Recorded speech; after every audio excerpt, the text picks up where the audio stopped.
Great. Thanks, Julia. Thanks, Julia. Good morning, everybody. Apologize ahead of time. Suffering from a bit of a cold, but we'll see. We'll power through and get this done. We're going to talk about Amazon 101, which is really helping companies and just really anybody understand how Amazon works. So when you're shopping, you have a better idea of what's going on. And then secondly, can it work for your business? There are some products that it may not work for, but it's important to know that ahead of time, and it's important to know what will make it work for you. So we'll be going through that today, and in the next session, we'll dive a bit deeper for companies who are, more ready, perhaps to kind of move forward with something there, but is open to you all to come in and learn a bit more about it, even for the future. Okay. If there are any questions, put them in the chat. Yulia will keep an eye on it and let me know if there's anything that's kind of urgent that you need to kind of get answered, or we'll approach it at the end. Okay. Excellent. So go through a bit of an agenda. So right now we want to figure out how can you make money on Amazon? And there's a lot of opportunity. There's a lot of different products that are sold on Amazon. And I have found different ways to make it work for your business. So we'll talk about those. We want to see how Amazon works for your business, because it doesn't work the same as maybe some other channels you're familiar with. And it's important to know when you're getting into this, what that's going to look like.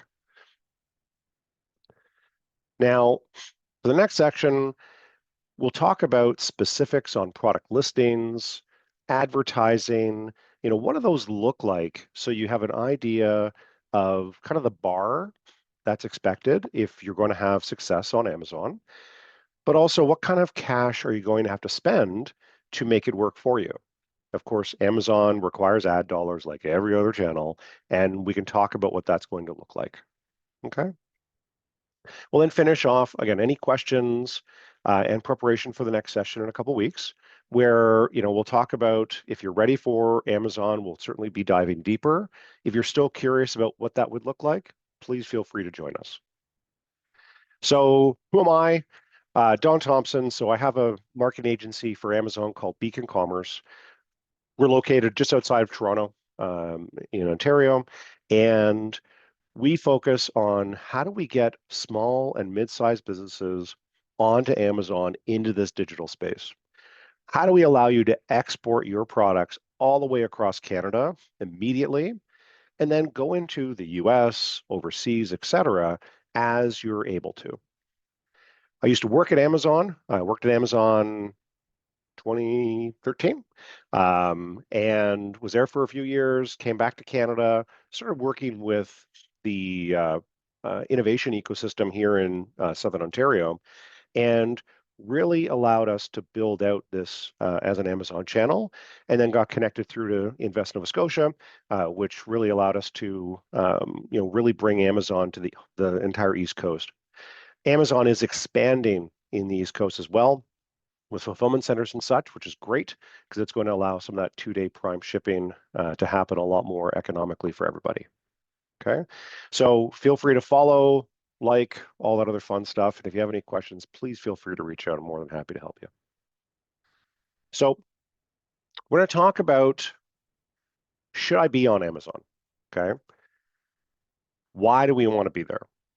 Well, 81% of customers go to Amazon as online research.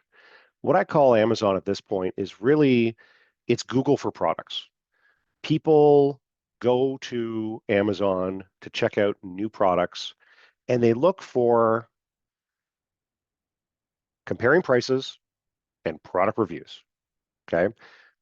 If you're like any other shopper, you probably shop with a phone in your hand. And if you see something, you're like, oh, haven't seen that before, I'm curious. Scan the barcode, check it out on Amazon yourself to see if the price is the same and what do the reviews look like. So it's an important marketing channel for people just if they have a product that's out in the marketplace. Now, on a website, somewhere between 1 and 3% is great conversion. Okay, the average is 1.62. On Amazon, it's 10%. So really what it is, it's an opportunity where people come in looking to buy. Okay, they're not there to necessarily browse. They're there to find product to buy. We have Prime Days coming up in October 8th and 9th, and people are kind of raring to go. Black Friday, Cyber Monday, all these different, buying events that people are looking to buy. And Amazon is a place that they go to for that. Now, shipping costs. The number one reason why people abandon carts on a Shopify WooCommerce site, okay? Amazon is free shipping. If you spend $35, it's free shipping. If you have a Prime account, it's 2-day free shipping. And I know in Southern Ontario here, it's like 4 hours for it to get to me rather than even 2 days. So Amazon has kind of changed the game for many years on shipping and logistics.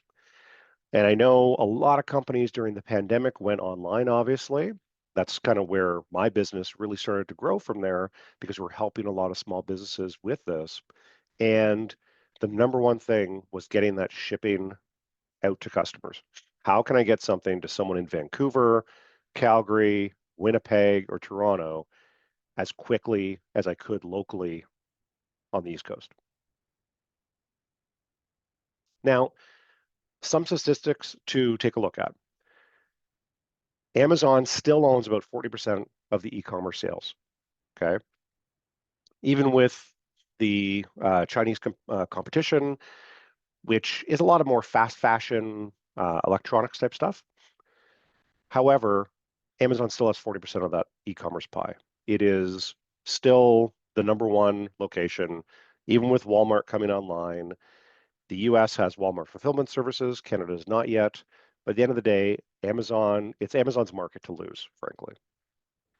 Now, average daily sales revenue, crazy, $1.3 billion. When you get into Prime Days and such, it is astronomical, the number of parcels they ship. 66% of customers start their product searches on Amazon. So as I said, Google is a problem search. How do I, where can I? Amazon is a candle. I'm looking for a scented candle. And that's the type of search that you're seeing. Now, when it comes to people who are coming new on as a seller, most sellers are bootstrappers and they spend less than 5K to start up. Some are able to get there for $1,000. I'll show you what $1,000 looks like, of course. But at the end of the day, there's still a ton of third-party sellers who are selling products on Amazon, and that's kind of how we can explore it. Now, 76% of Amazon sellers are profitable, and 63% are profitable within the first year of launch.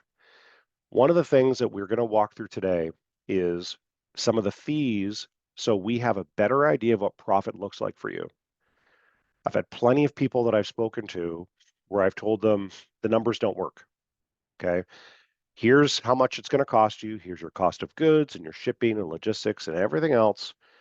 It may not work. Now, there's different things we can do to try to make it work for you. But at the end of the day, we have to know our numbers. Amazon has a huge system that costs a lot of money, and they're always adding additional little fees and things that we have to be aware of so we make sure that we're still making money, right? And that's a primary focus of what we're trying to do here. FBA, 2-day Prime shipping, the most important thing to do, okay? I have some clients who we use Fulfilled by Merchant. It's for larger, bulkier things, but for the majority of the goods that I would see selling, it's all fulfilled by Amazon. It's a 2-day Prime shipping. Amazon advertises for you. They put you into more search if you're fulfilled by Amazon because they want that same flywheel spinning for their customers as well. Okay. And then obviously The amount of people who have a Prime membership in the US is huge. In Canada, it's grown astronomically. Before the pandemic, it was ticking up. Now it went vertical, and people have maintained it. You know, partly with Amazon Prime, you obviously have a ton of other services available to you, whether it's Lord of the Rings and other TV shows, but then just the amount of convenience of shipping is there, and so we want to make sure that we're there for customers. Now, why people shop on Amazon? Fast, free shipping, broad selection. I have a Prime membership, right? Three top things. Now, as we go through this, we see people trust Amazon for pricing, reviews, just the ease of use for shopping. The mobile experience is very quick and easy to get through. And so we don't have to do anything to be able to get access to all these customers other than put our product up there. So having our product on the system allows us to amplify our digital experience and continue to build trust with our customers. And again, that fast, free shipping is the number one reason why people shop on Amazon. I'm sure you all do. I know I do. Now, the big thing here is how do we actually make money on Amazon? Because it's not easy. There's a lot of people, and I'm sure you've all seen, various, YouTube ads and such. If you're there, various gurus with Lamborghinis behind them and big charts that show all this money. Well, there's a difference between revenue and profit, as I'm sure you all know. And we want to make sure that we're focused on the profitability we can drive to our business, not just revenue. Revenue can absolutely help if it helps us spin the flywheel of getting more sales, more brand awareness, lower cost of goods, perhaps, because we're buying more ingredients, buying more products and bags and the like. So of course, there's a benefit for having the volume, but we want to make sure that we can build profitability for your business. So the fundamentals of Amazon, very simply put, it's all about the customer. Amazon cares about their customer, their experience, and how they can maintain that customer. With the products Amazon sells, its own branded products, which is the sector that I worked in, with the Kindle and all those things, they lose money on every sale. Every single sale, they lose money. And they make it up with all the other things that they sell to those customers. So if I sell you a Kindle, the likelihood of you buying, toilet paper and diapers and hand sanitizer or scented candles is way higher. So making sure you think about the customer experience and that Amazon cares about their customer who's buying the products on the platform. Now, when a customer comes to Amazon, they're looking for price. And you'll see that people are searching for the lowest price possible, especially with inflation and everything else going on. They're looking for that lowest price. They're also looking for how quickly can I get it, right? Nobody wants to wait. Nobody wants to go to the store and buy it either, but nobody wants to wait. So we have to make sure we have that prime availability, which is fulfilled by Amazon. And there are some fees associated with that from Amazon, but those shipping fees are typically lower than you would pay for Canada Post or FedEx or Purolator to ship that product for you. They're also looking for those ratings. Okay. There's lots of people who go, oh, the ratings are all fake. They're all fake. They still look at them. At the end of the day, they still look at them. And we want to make sure, especially if we're building a brand that may not have national distribution, maybe we're in the Sobeys local program, we're in some stores, maybe across Canada or just in our market. But those ratings help to build trust. And we need to make sure we're driving a great customer experience, that we're driving a great product that customers can trust, and they're just going to come back and buy it again.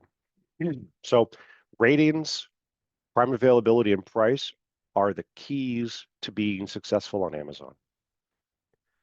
Now, Hi, Don. Just a quick question here in the chat from Yeah, Rami.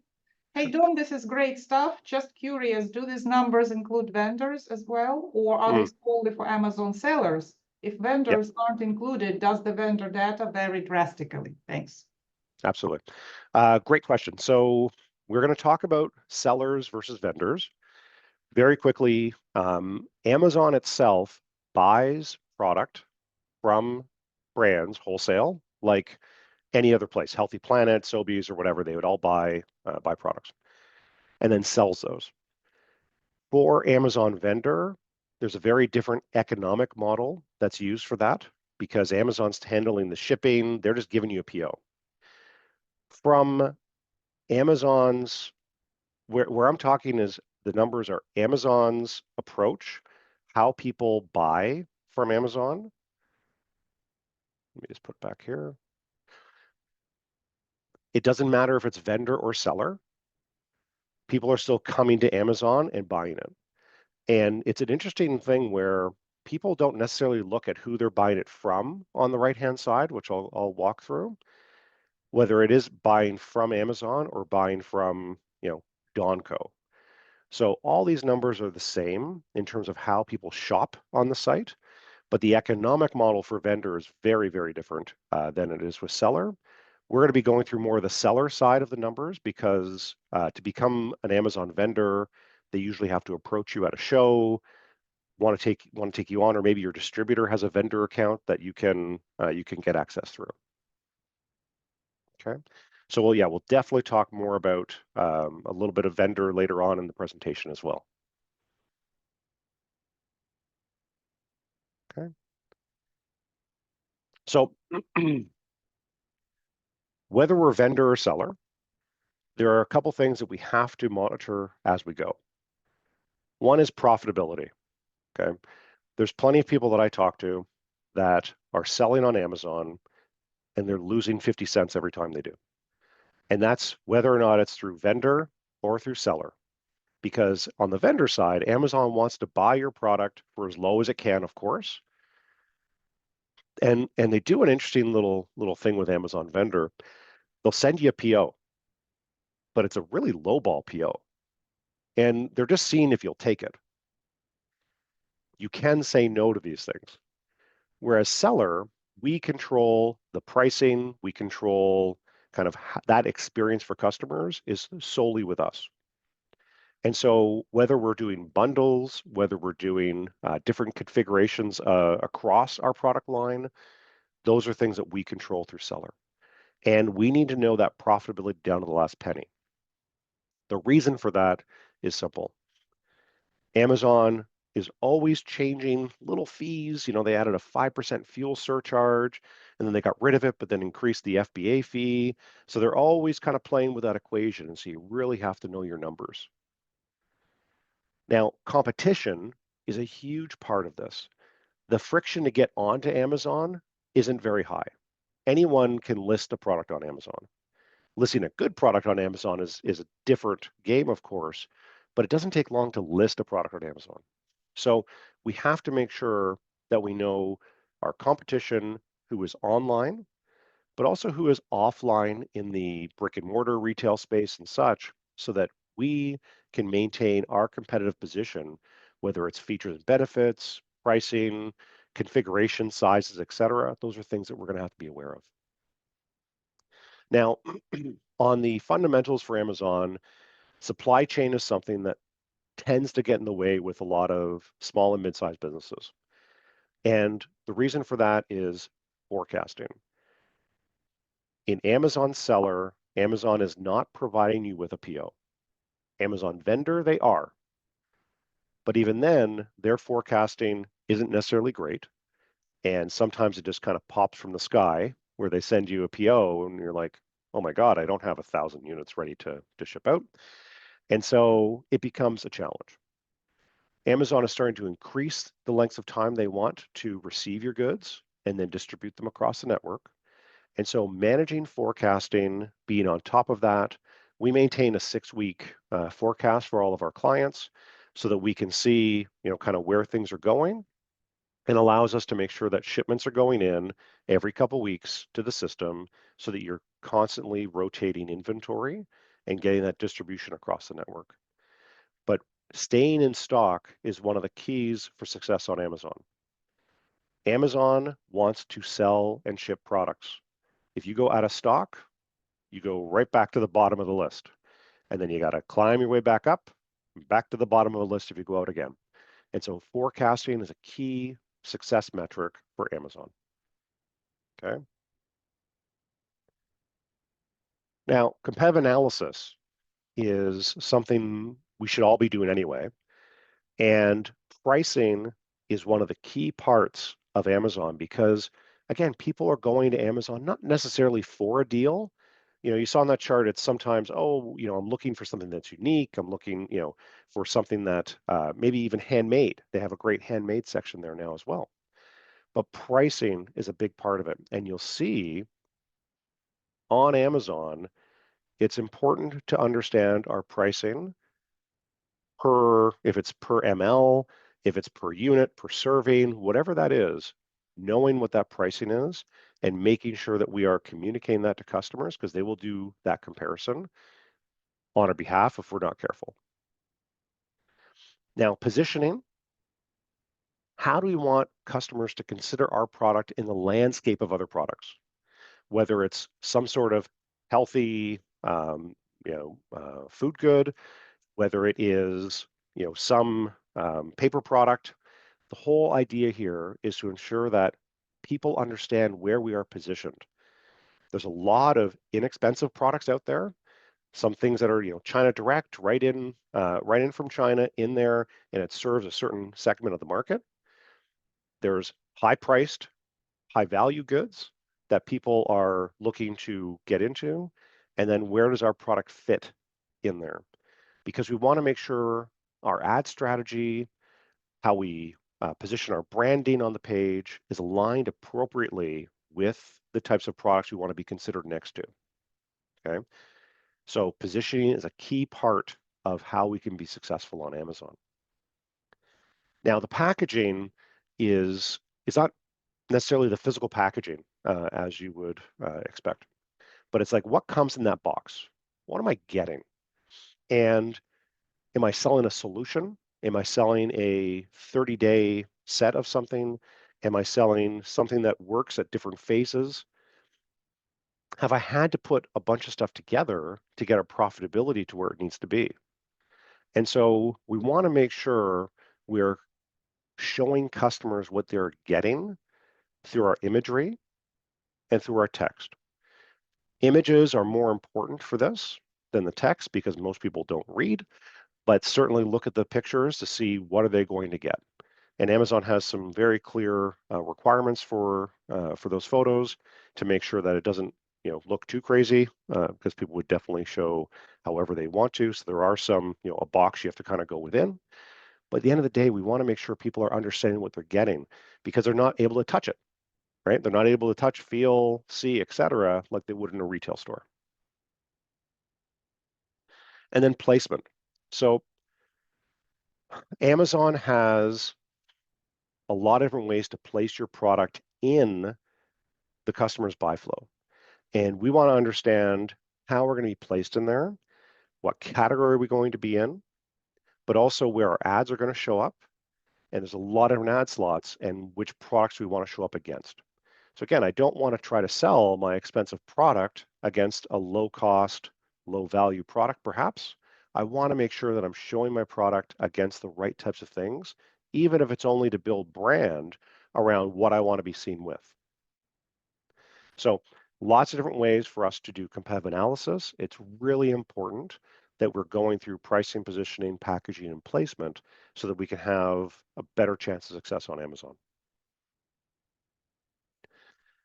Now, profitability is a fundamental piece for Amazon, and we'll be sending the deck afterwards. There's Amazon Revenue Calculator, and you can join, just do as a guest if you don't have an Amazon seller account. It's totally fine.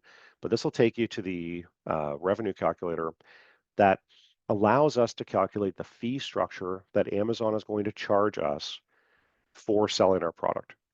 Okay, so On the one side of the equation, I have my product costs, the raw materials, manufacturing, packaging, configuration, the shipping into Amazon, and any duties that I may have had to pay for goods that may have come from overseas and the duty charges that may have resulted in those.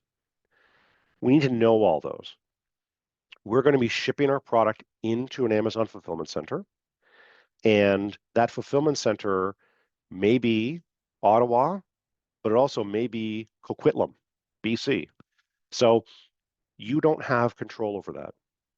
As a first-time seller, we typically have our product go to Brampton, Calgary, and those are two of the hubs. So Brampton, just outside Toronto, near Pearson Airport, there's 7 fulfillment centers, and so it's usually a spot where first-time sellers are going into.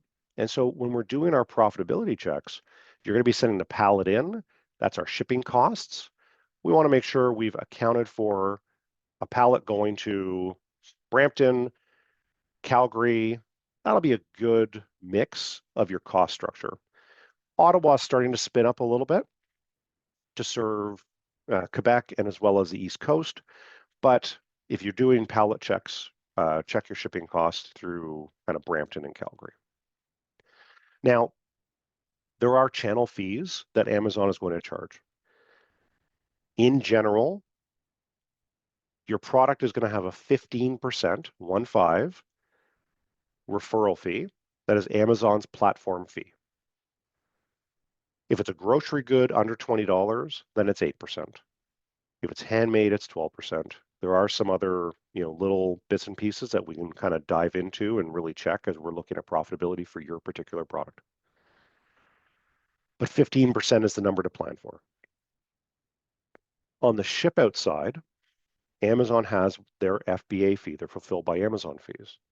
And the Fulfilled by Amazon fees is a laddered approach that's based upon the size, so the XYZ of your product, and the weight. Now, if I'm selling a case of soda, then the weight is going to be the big part of that. If I'm selling a box full of feathers, then it's the dimensional weight that we have to address, because it's the amount of space it takes up in the truck when it's moving. So there's a couple different weight, quote unquote, weight things that we have to calculate.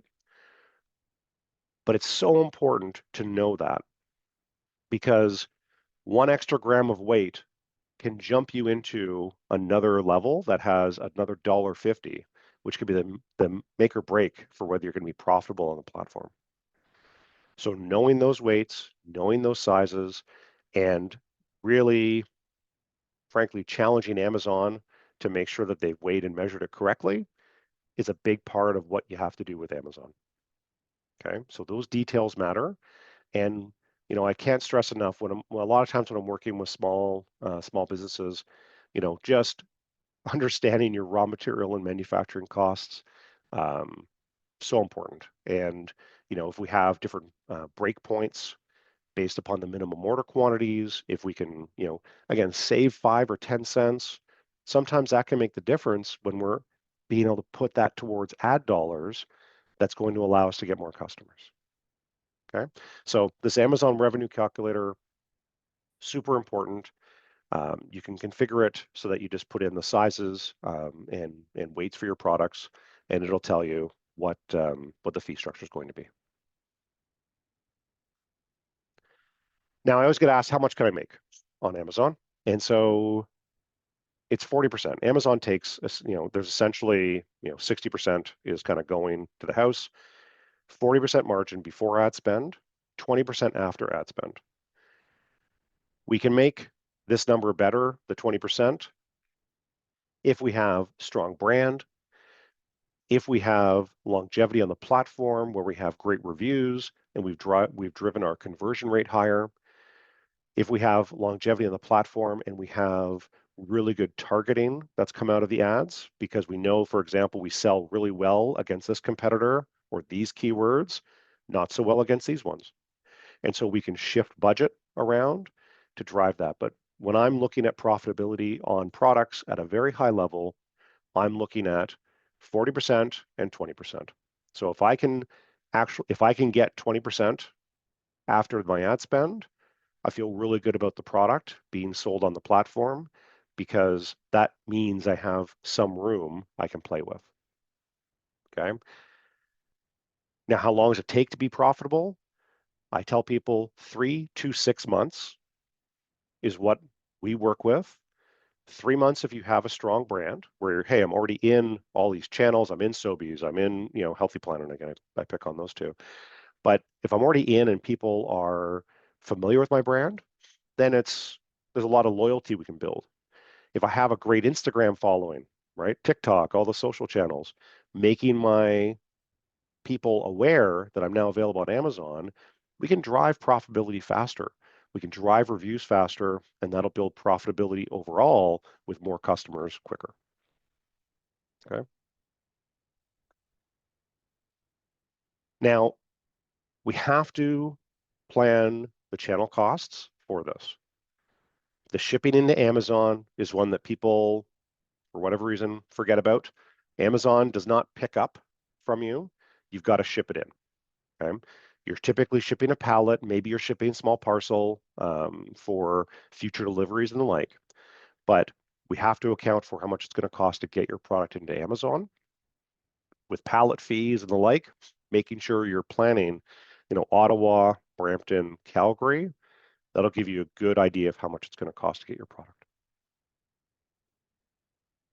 Some of the referral fees I mentioned previously, 15% of the sale price is where most of you will be. If it's grocery good under $20, then it's only 8%. It is hard to make profit even with their 8% fee with a grocery good under 20 bucks. It's absolutely doable. I use this a lot for, I want to say loss leader, but more break even, where we're getting people into the brand and it gives people an opportunity to try something at a lower price before they commit to, a big bag or a larger quantity that we'd be selling. The FBA fees, XYZ massive product. If you're selling something that's light and bulky, don't forget to check the dimensional weight because I got surprised by that once and we don't want to have that happen to you too. And then advertising costs are that 20% of the product MSRP is what I plan for. And of course, that could be lower. Depends how aggressive we want to be and what your profitability looks like above. Okay. We have plenty of people. I have a client where it's got to be 5% and we can make it work. Right. But at the end of the day, depending how aggressive you want to be, budgeting around 20% to get that going as you're building brand awareness on the platform. Okay. And additionally, there's a monthly fee that Amazon charges. It's $39.99 Canadian. You're now available for Prime as a seller, so they charge you that. If you don't have that that monthly fee, I think they charge an extra $1.49 per shipment as a ship out fee, as a closing cost. So you do the math. If I sell 30 products a month, then it obviously makes sense, and hopefully we're selling more than 30 products a month. Okay, and I included a link just for their sell.amazon.com pricing there as well. Okay, this fee for $39.99 gets you Prime eligible for Canada, the US, and Mexico. You of course still have to ship your product down there, but you'd be Prime eligible for that. Okay. So how does Amazon work as a channel for my business? And we'll talk about Amazon seller and vendor and some of the multi-channel considerations that we want to think about, because most of you are not an Amazon brand. You're a brand that sells on Amazon, meaning you have other placements around the country, around the world, whether that's your own Shopify site, of course, or I'm in retail. And so we want to make sure we understand, how does Amazon fit into the mix that I have? Okay. So Amazon seller and vendor, both methods are totally fine to sell through, and you can do both simultaneously. And I've seen this before, I've done it before, where Amazon vendor says, hey, we're not going to sell your product at $25. We believe, we have data that shows it sells at 20. You're like, well, I can't sell it at $20 for various reasons. And so we list it as seller. Okay. So there's definitely opportunities to do the two of them together. Now, Amazon seller, which is what most of you would be, is a channel where you sell your product through. You're listing your product on the platform and using Amazon typically to fulfill, but at worst, it's just eyeballs. And it's a way to transact more than anything. But as I said, most of you would be fulfilled by Amazon on Prime, which would be selling through. Now, Amazon charges those listing fees depending on the category. Okay. With vendor, Amazon is going to buy your product from you wholesale. They're going to give you a PO, right? Which is always nice. I got 1,000, unit sale from Amazon. Great. There are some strings attached, which we'll talk about. With Amazon vendor, they're going to have a PO. They're going to have deducts that they're going to take. They're going to potentially pick it up from you. There's going to be some damage allowance in there. There's going to be some marketing costs there. And so you have to make sure that that PO minus all the fees is still going to be profitable for you, of course. Okay. Now, with seller, we set the MSRP of the product. With vendor, Amazon will tell you that you set your MSRP. And that lasts for about a month before Amazon starts testing the price to see what is going to be most profitable for them. Okay. I see it all the time. The glossy brochure doesn't necessarily match what they're telling you. So this is where multi-channel, omni-channel becomes a real key challenge. We have to make sure that we have pricing parity out there, and Amazon vendor is a way that can hurt you across other channels. Okay, so it's important to know that when you're going in. Now with seller, Amazon does not forecast for you. We forecast. There's data, there's velocity numbers, et cetera, but as a brand, you have to do the forecasting, whereas Amazon will forecast and give you a purchase order based upon what they see. Now, the one thing that is common between the two is for seller and vendor, you are responsible for advertising on the platform. Okay, so Amazon, as part of their deal, they're saying, okay, my product's not selling fast enough. Amazon, what's going on? They said, well, you should give us $5,000 and we'll advertise for you, right? That has to be part of your economic model. Has to be part of the equation here. So regardless of seller or vendor, you are going to be responsible for the advertising on there. And we have vendor clients that we run their ads for them as well, because again, Amazon's not doing that for you on your behalf. Okay. Now, selling across platforms and physical retail is something that is key for you to have the greatest breadth and depth with your customers. Now, with Amazon, you can sell omni-channel even using Amazon, but you've got to be smart about it. And this is something that happens far too often. I was just at a show on the weekend in Toronto, and the number of people that I spoke to who weren't even aware that their product was on Amazon was kind of crazy, because it means you've kind of lost touch with how people are experiencing your brand. So we'll walk through this.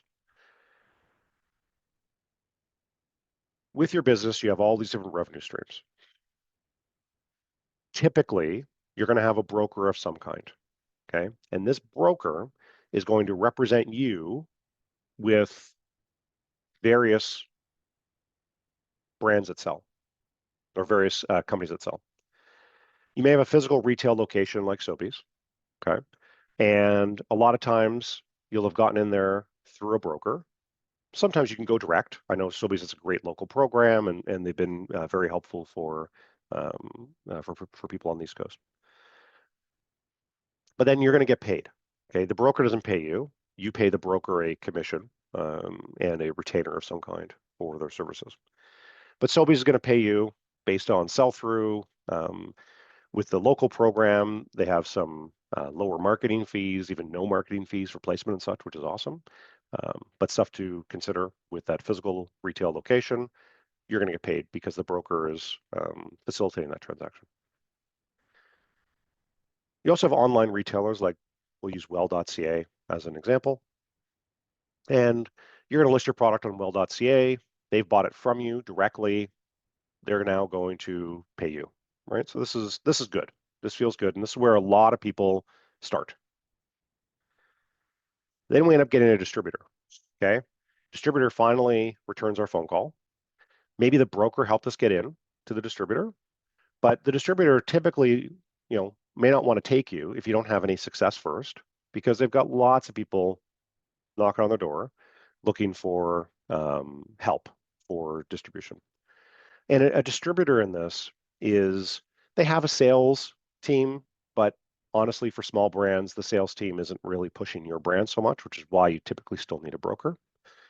The distributor's moving boxes for you. They're charging you a fee for that, of course, but also a lot of the larger locations will want to buy from a distributor because they already get a lot of other stuff from Sobeys, buys a lot of other stuff, for example, from a distributor. And so they can talk directly. Well, the distributor pays you because they, got your product and they're out there selling it. Now, Sobeys goes, well, I don't want to buy from you.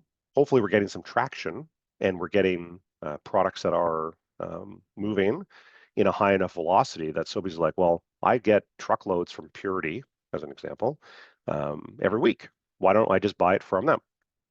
So now Sobeys gets it from the distributor. Distributor gets paid by Sobeys. Distributor pays you. Okay. Well.ca, same kind of thing.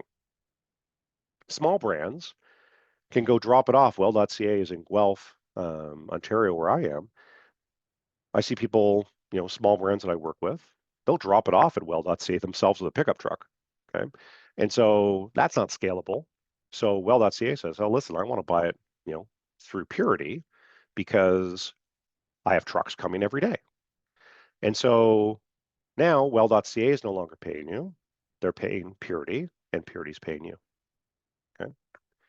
Well, that opens up the door for these random resellers. Okay. Because a distributor will sell to anyone with a wallet. We can have a list of, we can have different agreements with Purity, with, any of these Ecotrend and the like distributors, where we tell them, hey, we want to approve who you sell to. And this is the first part of this that is super important for Amazon, okay? If we don't have control over this channel, we're going to have problems on Amazon, and not because of Amazon, but because these people are going to list your product on Amazon without you knowing. They're going to price it the way they want to price it, and that may be way too high or frankly, way too low. I've seen reviews on the platform for people saying, I bought this at Costco for $29. Why is it $82 on Amazon? They don't blame the reseller Donco. They blame the brand. They don't even know how Amazon works, so they're blaming the brand. So this is part of why it's so important to be on Amazon, even yourself, to list it, to make sure you have your brand registered and such, which we'll talk about. But it's important because this reseller channel, once you start having some success, these folks start to come out of the woodwork, okay? And it could be a great reseller There's a number of great resellers out there that, do a good service for your business. Or it could be Donco, who lives in his mom's basement, bought a box of 12 and is now affecting your price and your customer experience way more than they should be able to. Okay, so this is the first warning you got to be careful of. Now, online retailer, well.ca, can also buy from these random resellers. Okay, well, if random reseller is sitting on too much inventory because they bought too much, well, Purity doesn't take it back. So they go, well, I'm going to find a different channel to get rid of this stuff. And I'm going to drop price, Amazon, well.ca, et cetera. And so this is the biggest challenge when it comes to getting some scale through my business. Now, I have other channels that I can go through. I obviously have my own website.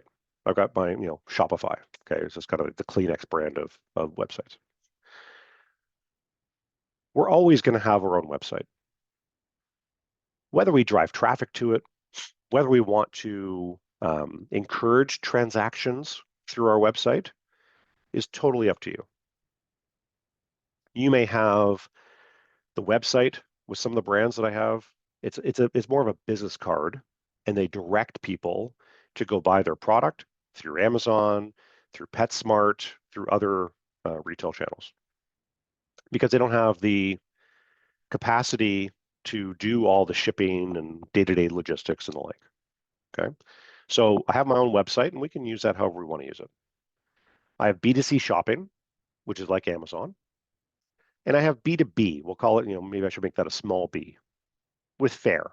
Okay, Faire.com, great way to get reach out into, we'll call it the mom and pop sector of the marketplace, where we're selling, small cases out to the market, and there's lower MOQs through Faire. Great channel if you want to get some kind of wide, not maybe deep, but wide placement across a number of places that that Faire offers. Okay, so definitely check that out. Now, with my own website, I make the most money. Okay, I get the full stack, full MSRP. I'm not paying a broker, I'm not paying a distributor, I'm not paying Amazon. I get the most money. Amazon, I get less money, but the benefit is eyeballs, trust. So people going to my website, I have to drive those eyeballs there. Google, Meta, TikTok, that's how I get them there. With Amazon, it comes with eyeballs, right? 1 billion people a day are on Amazon. In Canada, heck, half the population has half the households have a Prime account. So I'm definitely paying for ads, but at the end of the day, I have all these eyeballs coming through. And then with B2B, with the Faire type channel, I have less because I'm typically selling wholesale. Okay, so I have less of the stack, but it's usually a higher amount that I'd be getting than I may get through selling wholesale in larger volumes, of course, to other channels.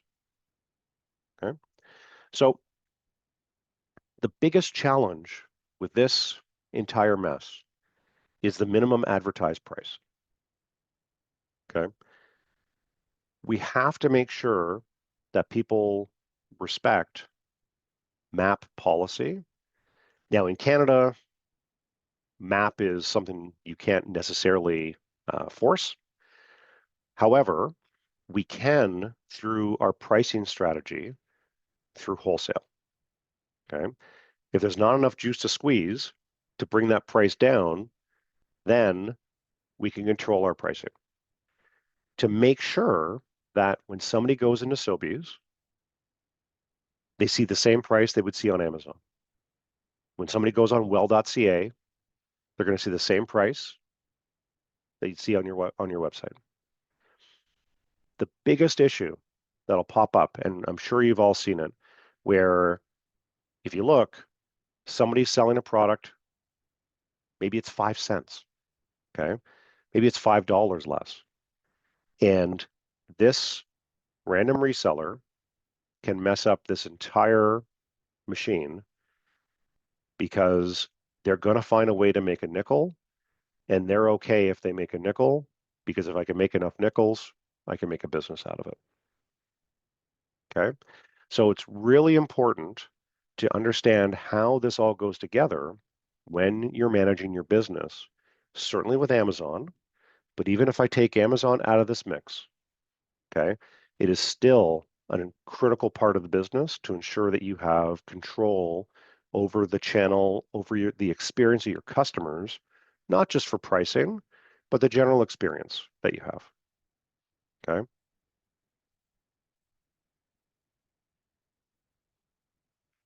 Now, working with Amazon in 2024 is a full-time job. Okay. So a lot of times when we're working with small and mid-sized brands, mid-sized brands have tried Amazon before a lot of times and then got frustrated and said, forget it. Unfortunately, it's so big as a channel, they end up having to figure out how to work with it. Okay. Small brands really want to be on there, but then kind of back off when they see what's required to do so. So what we have to do to be able to sell on Amazon, kind of this shopping list, and this is certainly something that we manage, and it's absolutely something you can manage yourself. Okay. You just have to know how to do so.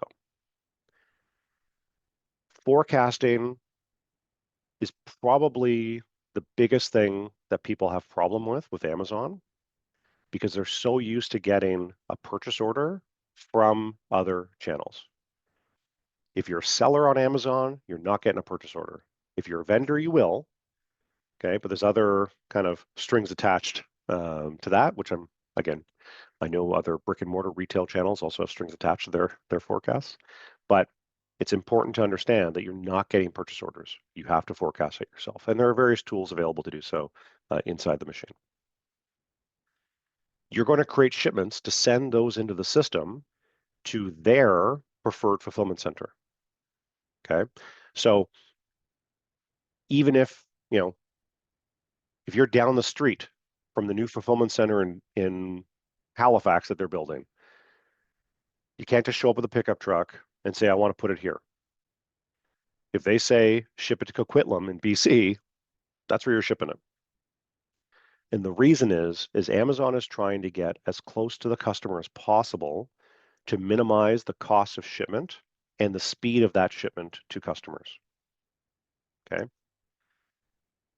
So we have to make sure that we're planning our profitability for shipments across the country.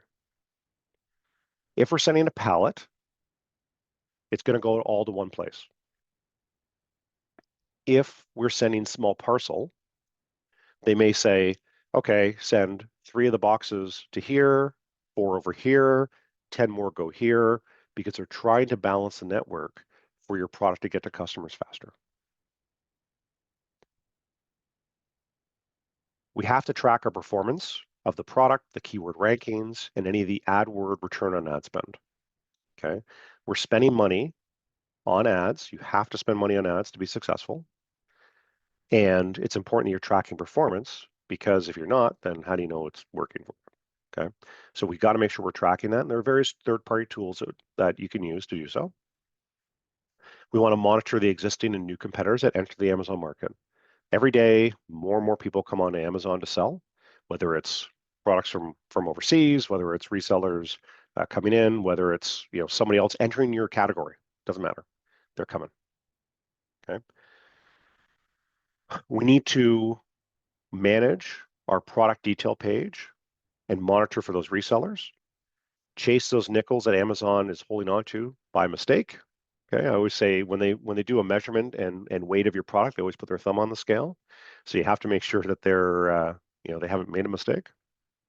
Monitor detail pages for issues that may occur. There's always new rules. If you're selling food goods, there's various certifications that Amazon will ask you to provide. Natural health products, there's always certifications required for that.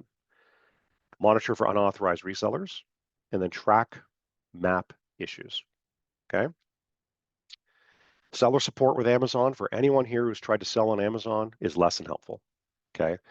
It's very complicated. Heck, most of the time, the new seller agent that you talk to doesn't know nearly as much as you may if you've been working with it for a while, okay? So you have to have some patience. But there is a ton of work to manage this as a channel. It is a channel. It's not just set and forget, okay? It's important that you realize that. Now, we'll go through very quickly how customers find products on Amazon, okay? So where it all begins, everyone goes to the homepage and just types in here, okay? You may not know that if you click on this little all button, it actually has a bunch of categories underneath there. Nobody uses it. Amazon has those to help further partition things, tracking bestsellers and different categories and such, but 99.9% of people just type something in this top search bar, okay? Now, when they start from the homepage, they did a search for, let's call it glow sticks, okay? Amazon gets this signal and starts to show things. First thing is it in stock? Okay, if your product's not in stock, they're not going to show it, okay? Do customers frequently buy the product after the search? So, for example, this one here, they have a lot of different colors, but what Amazon has detected is that if they show the green, there's a higher chance somebody will buy. It doesn't mean they buy the green, but they get attracted to the green and they buy something from that page, okay? It's just like, if I look at a car ad, they always have the yellow one, right? The one that, kind of captures your attention, and all you see are, black, white, and gray cars out there, okay? So same thing here. Amazon is using this to say, I see people buy or pick on the green, click on it, and then buy something from that page. That's what they're going to show. Is it selling well in the category relative to its peers? And are customers keeping the product after they buy it, or are they returning it? Because again, Amazon wants to make sure that customers are happy with their purchase. They're not going to show something to people. It doesn't matter how much you bid for this sponsored slot. If you don't have a high rating, if you don't have good performance with customers after, where they actually keep it and use it and maybe come back, they're not going to show you. Okay. Amazon is wired to ship product. Okay. Now, when we look at an Amazon page, there's a few things to consider. I've got my title, I got my reviews, right? My rankings, and also this idea of a bestseller badge. Okay. So the title is the most important for SEO on Amazon. This has to be right. But absolutely, I want to make sure that I have high ratings, anything over 4 stars. And where do I fit in the category? Okay, so in this emergency light sticks, this is the #1 bestseller. Now, I have this list price. It has pricing and shipping info. Any sale that's going on. This one has a strike through happening. You're saving 45%, right? Oh, by the way, get a Prime store card and save another $10 right away, right? Lots of different things that they're hitting you with to show how much is it per light plus any discounts that are happening. Fast free shipping. Hey, try it. You're going to love it. And then what the stock looks like, okay? Whether or not you can get it fast or not. Now, on the page, Amazon controls the main image. It has to be product on white background. They don't allow lifestyle images and such. They don't allow, red backgrounds on here to make it stand out. You will see that from time to time on Amazon. They're consistently inconsistent with the way they rule, but it is what it is, okay? We need to be on a white background with our product, and this is a really good way to show it. I've got the units, I've got it packaged so people know what they're getting. Now I have all my little configurations here, okay? 10 pack, 20 pack, 30 pack, and you see how the price changes for pack size, and my bullets, okay? The bullets are mainly for SEO, for search engine optimization on Amazon. People don't necessarily read them, okay? But You definitely need the bullets. It helps with being found. And for the people who are reading it, great. Let's make sure we hit them with it. My buy box, I want it fast. Different sellers, we're all at the same price. Below the line, frequently bought together. Customers who bought this also bought these things. Ads. Okay, so Amazon doesn't care what someone buys so long as they buy. So if you notice on this page, up to here, it's all about you. Down here, it's anyone else. And there's other versions of my product here, but then also other emergency type things. This personal straw, water pouch, fire extinguisher, different stickers. So these are all part of the ad set that's going on. So again, Amazon doesn't care what they sell as long as they're selling something to you. Okay. So the anatomy of that page is important because you can then see how it's presented and also watching this reseller side. You see there's still 13 new ones, all from $8.18 and free shipping. Okay. So Amazon has put the $11.99 product in the buy box, which is this, but there are 13 other people selling this darn thing, and it's down to $8.18. Okay. Whether that person is making money at $8.18, I can't control if they don't know how to run a business. Okay. So it's definitely something to be careful of. Now, when we get into advertising on Amazon, there's PPC advertising that we have to make sure we're planned for. So we have to advertise to be successful. We cannot be successful on Amazon without advertising. And so we have to budget for it. And as I mentioned before, I budget 20% of MSRP for ads on the platform. It doesn't necessarily mean I need that 20%. However, having that budget available so that we can go after the business, drive profitability is important. If at the end we've only got 5%, we can do it with 5%, but it's going to affect the velocity that we're going to get on the platform. Okay. So advertising on the platform has also become a lot more complicated.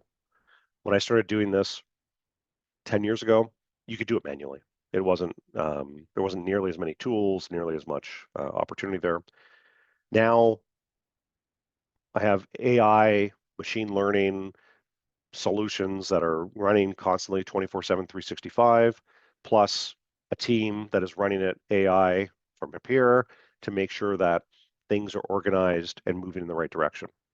Okay. But you have to make sure that you have ads able to run to drive profitability for your business. Okay. Now, advertising on Amazon is all about the bottom of the funnel and working up. Okay. Bottom of the funnel being the conversion funnel where somebody is ready to buy. Okay. So this is like glow stick. Somebody searched for glow stick. They got to that page. How can I steal them to buy my glow stick instead of that glow stick? Or how do I find them to buy an emergency sticker? That is moving my way up the funnel where I'm placing my product next to something that I should be considered with. Emergency water straw, the pills, etc. If I'm buying glow sticks, it may not be just for my 6-year-old who likes glow sticks. It's going to be for an emergency situation that I have in a bag to make sure I can survive if the power goes out for too long in Halifax, as it invariably does. Amazon is great at bottom of funnel. The reason is because people are there to buy. They have other tools certainly available to go up the consideration and impression funnel. However, your metrics of success need to change. Conversion funneling is all about the ability of just driving positive return on ad spend. Okay. What is the profitability? Can I make it work? Can they buy? What's my customer acquisition cost? And just keep going. Consideration, I may be going around other product targeting, other brand targeting. That can also work on a return on ad spend budget.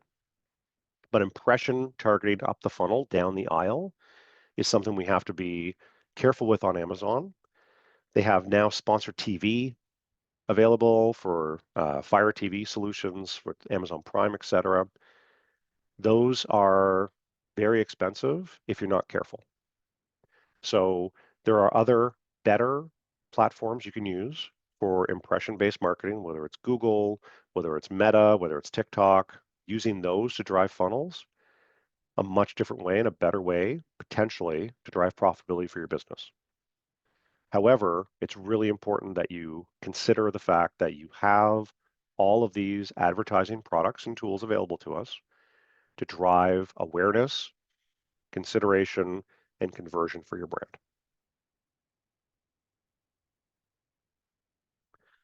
Now, how is Amazon different than Google? When we're on Amazon, it's a product-based search. People come to buy a product. And I just did a knife set search, okay? And this is a little tool. Helium 10 is a tool that we use. Helium 10, Jungle Scout, if you've done anything with Amazon, those are two of the premier tools that are out there for you to understand the search volume. This is telling me the search volume happening over the course of the last 30 days, okay? So knife set with block, 7,000 people. Kitchen knife set, 64,000 people. Okay, and this is for .com. I was in .com when I did this. But the point of it is Amazon is tracking all these different things related to knife set, whether it's suggestions that show up in the search, related keywords, keywords that occur after my knife set. 220,000 people search for knife set, by the way. It's crazy. Knife sets for kitchen with whatever, knife set with block, and then keywords before. Chef knife set, throwing knife set, X-Acto knife set, all these different considerations and things.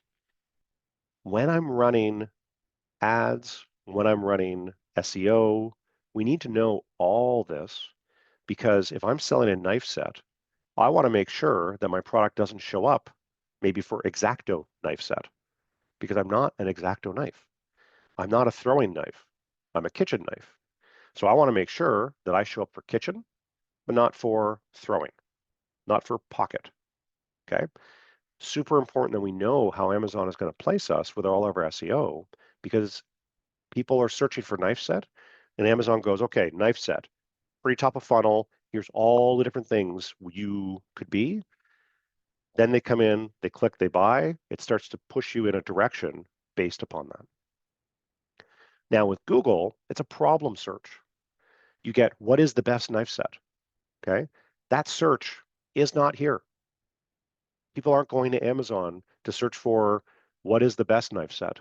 Sometimes I'll see best knife set, but it's so up funnel, it's never going to be profitable for you. Okay, whereas with Google, when somebody searches for what is the best knife set, they start showing me some Google shopping ads, and you'll see over here I've got $1,700 knife set, $4,000 knife set, geez, $200 knife set, right? It's still top of funnel. Google's saying, hey, here's all the different kind of knife sets. You click on one and kind of give us a little bit more direction of where you want to go, and we'll start hitting you with other $1,700 type knife sets. Oh, you only have $270 for a knife set? Great. We'll hit you with a lot of $270-ish knife sets. Here you'll see Amazon is running an ad. Okay, Amazon pays for this ad. If you ever see sponsored Amazon for this, what this is going to do is it's going to take you to the search page. When you click on that, it's not a product page. It'll be a search page for all the different knife sets Amazon's selling. Amazon pays for that, not you. If they then click on your product, then you'll pay for it.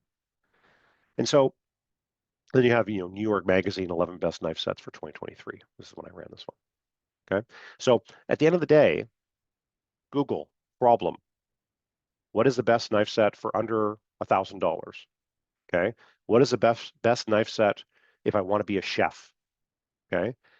On Amazon, chef knife set. Okay. Very different headspace you're in. Okay. So what I'm hoping is that this provides some additional details on kind of how Amazon works, how Amazon functions, how you can sell on Amazon, and how can you be successful and drive a profitable business on Amazon. So how we work with clients, we want to make sure that we've come up with a differentiation of our product compared to all the other things on the platform. And this is how you do any marketing, of course. Stuff from your Shopify site. How do we translate that to Amazon within the confines that we have on Amazon to really tell the differentiation story of you? Whether it's we're a small business from the East Coast, here's why we have a bespoke product that's really going to solve this problem for you. We're not mass market, et cetera, et cetera. Or whatever the story is meaning for you. We want to make sure, and we'll talk about this in the next session in October, but how do you optimize listing titles, bullets, descriptions, brand content, et cetera? There's lots of things that have to be done to make it successful, to make sure that you're going to rise above the level of others who are out there. Now, making sure we're developing that brand, get your trademark, okay? The number of people I talk to who are selling in stores and haven't trademarked their brand, it hurts me, okay? Because if you don't have a trademark for your brand, it really will affect your future success.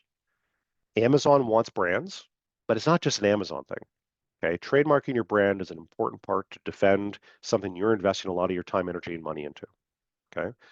If you've trademarked your brand, it opens up a whole new area of Amazon for us with the type of content we can use, the type of brand ads we can run. So definitely get a trademark for your brand, okay? But build a website and establish a brand following and awareness off Amazon.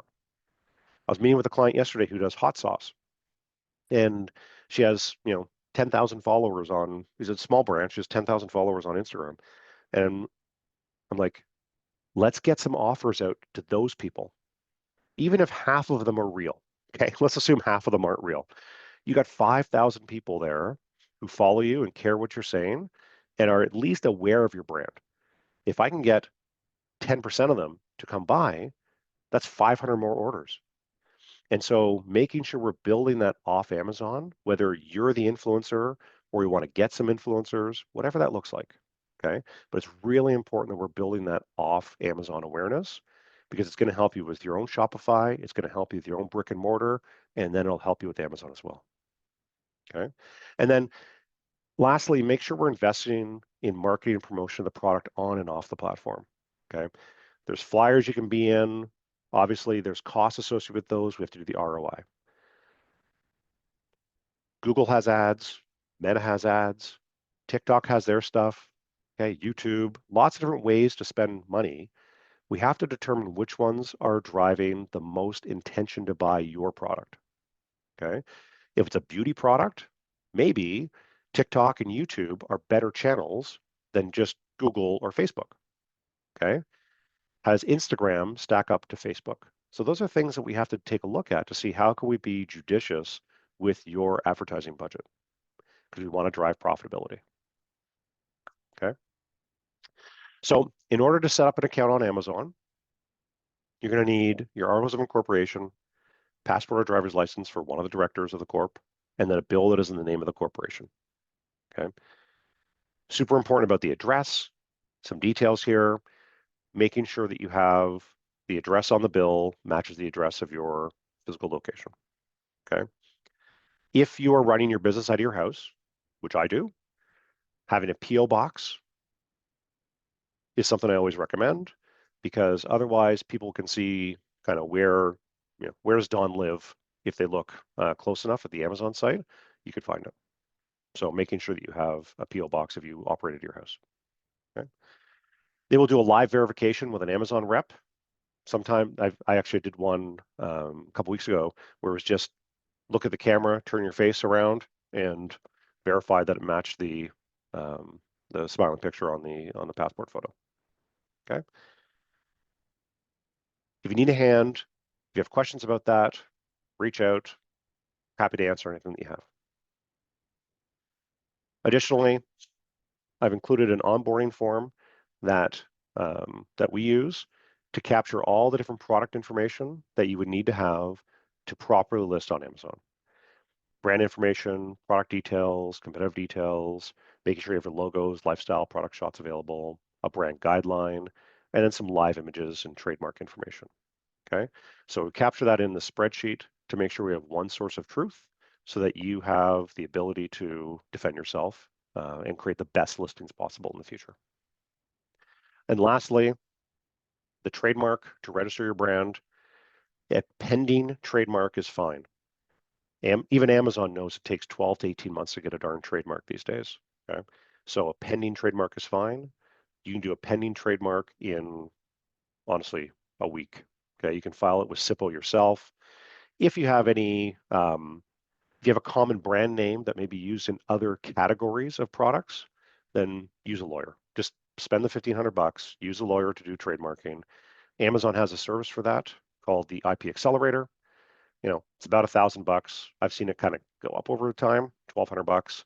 But you go to the IP Accelerator, it's Miller Thompson, Gowlings, you know, Bearskin Par. It's got all the brand name. It's not just, you know, Don's Lawyer company. Okay, but definitely get that trademark and use the IP Accelerator if you need to.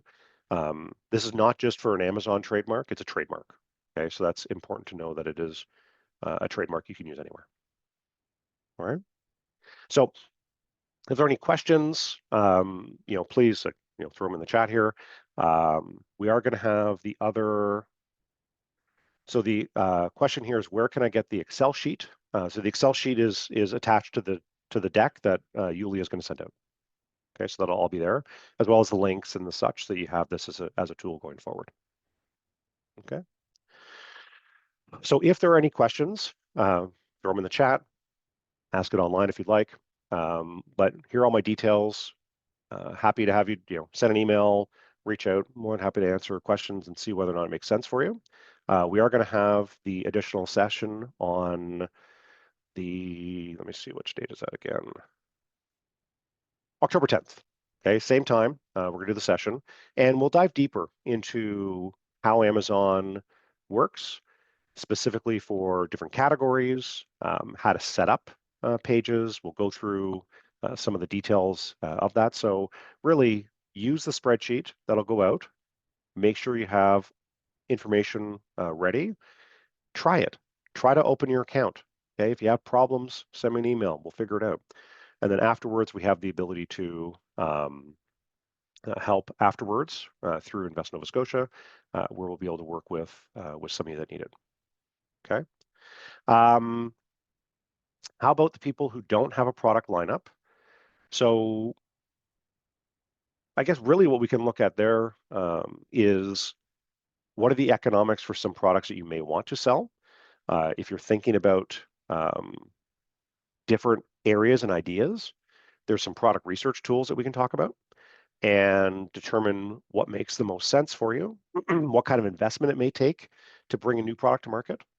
I do help with people who are just Amazon curious and they want to know how to list something that they saw and how to make money from it. And so we can certainly look at some of the tools available for that. Okay. Excuse me. So any idea about shipping agents to use when importing from China? So definitely super complex question that doesn't have a quick answer for it, unfortunately. Depending where you're coming from China, honestly, the easiest way, DHL does a lot of good shipment from China to come over to Canada, and using their brokerage services and the like is totally fine. There are other agencies that will do this, but you also have to look at volume of goods. So a lot of times to go to another agency, they have some additional volumes that you need to hit and may not be interested in the size of your business, whereas DHL is a good one to look at. Okay. Any other questions in the chat?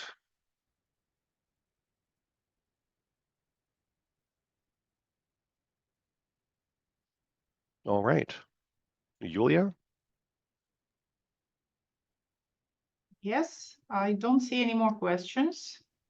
Excellent. Thank you. Don, thank you so much for the presentation. Just a quick reminder that the second session for those who is interested is on October 10th. So if you haven't registered, please go check it out on our events calendar, Invest Nova Scotia website. Also, please note that we will be sending you a survey after this event. So I really encourage you to please, just give 5 minutes of your time to complete it, because based on your feedback, we will be able to offer you more training, other sessions, other topic, or repeat this topic, or do some in-depth study, depending on what you're looking for. Thank you very much for being with us today. Great. Great. Thank you so much for your time. If there's any questions, please Thank feel free to you. reach out, and I'll see you in a couple weeks. Thank you very much, Don. Bye. Thanks. Later.